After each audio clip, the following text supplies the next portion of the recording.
Hello players, I'm going to make a video today about the final 3 holes of Vista. A lot of times when I hear about players' rounds, um, they might say, well, I had it, I was playing really good and then I finished poorly. And usually that means they played Vista for their back 9, because the last 3 on Vista are definitely, I think, the toughest stretch of closing holes at the course.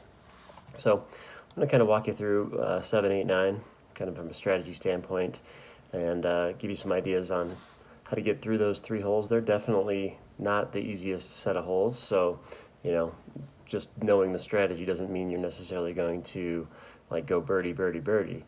But maybe you can avoid some of the big blow-up holes that tend to happen on those 3 holes. So here we are. I got our starting hole, Vista 7.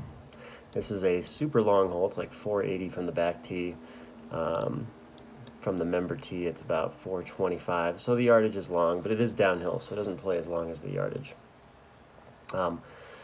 Couple things to note about this tee shot. Number one is that it's about the same width from left to right the whole way down, anywhere you'd want to be. So it's about 70 yards or so of findable, almost regardless. 65 there. Just measuring these out.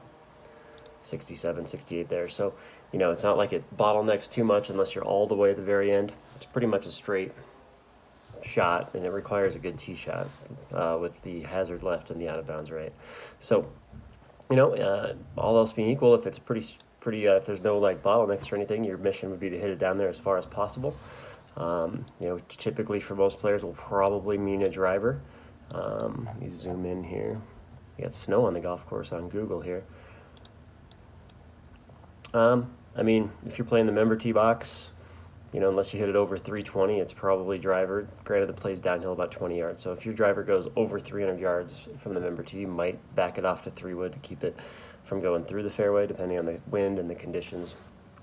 But most of the time, it's going to be driver, maybe 3-wood, only if you think driver is going to get through the fairway. Because there's really, one thing to note is that most players, typically you don't hit your 3-wood any straighter than your driver, or not straighter enough to warrant, leaving yourself an extra 30 yards in. So, you're gonna do your best, hit it down there. Good line. You can see it if the center of the findable zone is here, that line is going to be in line with the path you can see coming up. So that's a good target line. In general, the path that comes up on the far side of the hazard from the tee box is a good line. Once you hit your drive, then you're going to have some choices. Now, if you hit a really poor one, you might find yourself in the rough. You might find yourself on a severe downslope.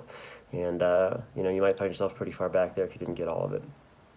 So, you got to make sure you pay attention to the carry distance, considering the lie that you're on. So if you're pretty far back there and you're on a downslope and, you don't think you can comfortably carry it, it might just be a layup.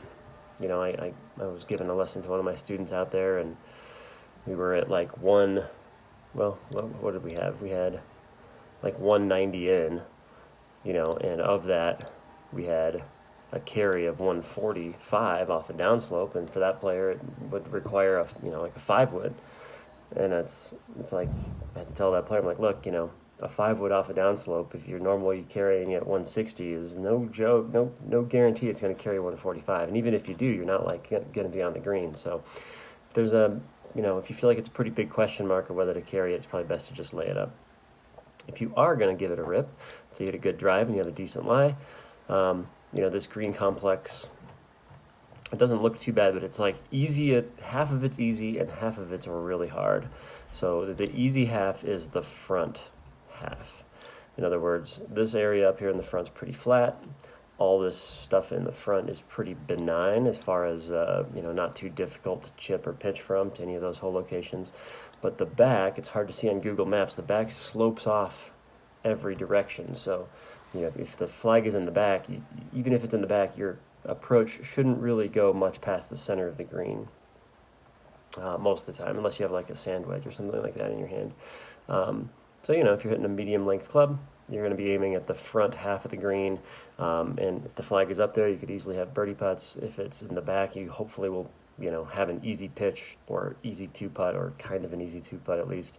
But where people get in trouble is if they hit it all the way to the back and miss this green. So let's say this flag is in the back where it is on this shot, and you take dead aim at it, or fly it to the back and bounce it over, or miss it right or miss it left. It's like everything slopes away, and it all slopes towards these like really tough chipping areas where you might run up against the collar. You'll definitely have a funky lie, and you're hitting to a real small area, because even though doesn't look that small, because of the nature of that turtle back, it's real easy to, let's say you're back left and you're trying to hit to this flag right here. It's easy, you miss it by 2 or 3 yards long, and it's rolling over here. Now you're doing the same thing from this side, or you leave it short and it rolls back to your feet, and now you're making a mess on this hole. So, good rule of thumb: no matter what you're doing on your second shot, your goal is going to be to target the center of the front half of the green. This right about where my mouse marker is, and then you're going to deal with whatever happens from there.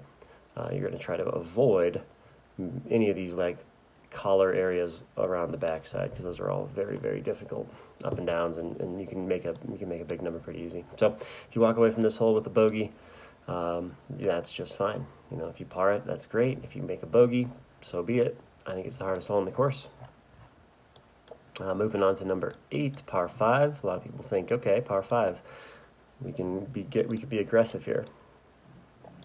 The biggest mistake on this hole I see is that people tend to aim too far right off the tee. A lot of people try to take it over the bunkers. Let's say you drive 280, over the bunkers puts you in the middle of the fairway, which is great.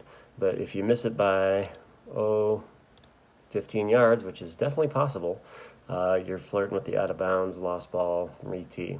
So if you're hitting driver here, you do have enough width. It's 75 yards wide, but you want to look at the center of that. It's going to be like there, which is like left edge, just left of the bunkers. Now, I understand if you hit it real good, you might run through the fairway into this rough right here, or you might be catchy in this rough, and that's not awesome, but it's certainly better than re-teeing and being out of bounds. So most players, I think, get in trouble here when they try to cut the corner of the bunker to hit this edge of the fairway here, and then they miss it by a little bit and it's out of bounds. Versus if you miss it left, all of this is like sloped in towards the player. It's rough, so this slope here catches pretty much all those shots missed left. And missing it left means you're probably not going to be able to go for it, but you're still playing golf. You can hit it on down there and hit it on the green from 100 yards or whatever. Layups wise, pretty straightforward. If you do hit it over here where you're not going to go for it, the layup spot's just short of this bunker on the right, leaving you somewhere in the range of 90 to 100 yards. Not a whole lot to say about that shot. And then from there, let's say you lay up, it's pretty straightforward. Just, you want to avoid the front bunkers. Now, if you're going to go for it, let's say you're back here at, 230. It's a pretty common spot to be if you're going to go for it. As you're looking at these bunkers and the green complex, from a findable standpoint, our target's wide enough, 72 yards wide. And I think the best place to aim is kind of this inside edge, or the left edge of that neck, with enough club to at least clear the first bunker. These bunkers are all kind of challenging, but this one in particular, the shortest one, is the really one that can get you. So, obviously we're going to try not to hit it in there, because that's like a 30-yard bunker shot over another bunker. It's easy to mess that one up pretty bad. But the ones around the green, you can usually hopefully get it out and make your par from there. Maybe get it up and down for birdie. But yeah, you're going to try to sneak it up here into the neck. Left side of the neck is going to be the target. If you miss it right, the bunker catches it. If you miss it a little left, you're in one of these bunkers, or maybe you're on the green and a little bit over. It's not the end of the world either, but as long as it's just a little bit. But I think the big thing on that hole, the big trouble on that hole that people get into is too far right off the tee, out of bounds, and getting it into this bunker right here, this one that really kills people. That brings us to number 9. And I remember I used to play this hole really badly, man. I did not know what I was doing. I would try to hit like a 3-iron into this tiny neck, and that's just so bad. First of all, it's not very wide. It's 33 yards wide. The bunker is really not very much fun. In fact, the bunker's got a pretty big lip. You might not have a great lie. It oftentimes might be smart to lay it up from that bunker unless you have a really nice lie, because it is a forced carry over water. But I used to lay it up into here for whatever reason. I don't know what I was thinking exactly. This is before I knew much about course strategy. But past the bunker, we've got 70 yards of findable, give or take. And right's a little bit better than left, because right, if you miss it right, you're dropping up here, versus if you miss it left, you're re-teeing, which is way worse. So the target line here, you're going to try to hit it on down there kind of as far as you can. It's probably driver, could be 3-wood if your driver's going to go through the fairway. We want to bias just a hair right, because the right treble is slightly less of a problem than the left treble, and that target line looks like this, just kind of 5 yards right of the fairway bunkers that you can see. Somewhere in there, probably driver, maybe 3-wood. Like I said, if you think if it's downwind, playing firm, and you're going to hit 3-wood maybe through the fairway, or I'm sorry, if you're going to hit driver through the fairway, then it might be 3-wood. Second shot, a lot of people don't like the downslope here. I get it. If it's really severe, mucky, whatever, you can always still lay it up. It feels like a wasted shot, but most of the time you're going to go to try to get it on the green from this range, 130 or so. And the big key here is we want to avoid long. Okay, this video image might be a little bit older. I think the bunker is gone, but it's still impossible up and down because this green is so severe with the tiers. So you cannot, if the pin is like right here, you cannot go over. If you have to putt from up this tier, yeah, it's a long, nasty putt. You might 3-putt it. But you just can't be over, because then you're likely to be back down over the front, and then this makes it into a big mess. So target on this hole is gonna never be like the back third of the green. It's always gonna be somewhere short of this line, and you're gonna just deal with whatever putt you end up with. So those are the kind of the things I'd be thinking about the last 3 holes. They're difficult. Specifically, especially number 7 and number 9, I think are tough. But if you choose this strategy, you give yourself the best chance to finish strong on a good round with Vista as the back 9.